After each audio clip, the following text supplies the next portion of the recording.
Pourtant, les esclaves modernes se pensent toujours citoyens.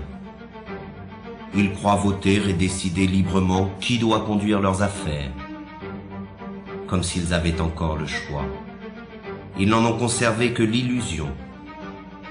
Croyez-vous encore qu'il existe une différence fondamentale quant au choix de société dans laquelle nous voulons vivre, entre le PS et l'UMP en France, entre les démocrates et les républicains aux États-Unis, entre les travaillistes et les conservateurs au Royaume-Uni? Il n'existe pas d'opposition car les partis politiques dominants sont d'accord sur l'essentiel, qui est la conservation de la présente société marchande. Il n'existe pas de parti politique susceptible d'accéder au pouvoir qui remette en cause le dogme du marché. Et ce sont ces partis qui, avec la complicité médiatique, monopolisent l'apparence. Ils se chamaillent sur des points de détail pourvu que tout reste en place.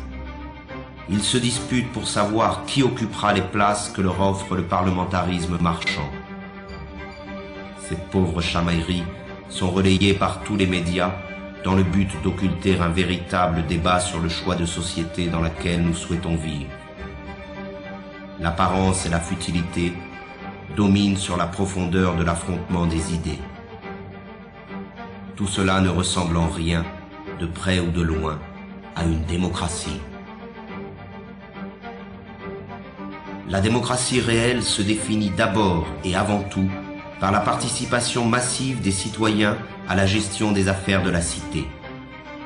Elle est directe et participative.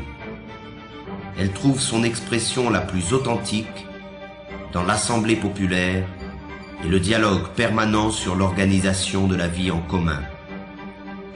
La forme représentative et parlementaire, qui usurpe le nom de démocratie, limite le pouvoir des citoyens au simple droit, c'est-à-dire au néant, tant il est vrai que le choix entre gris clair et gris foncé n'est pas un choix véritable.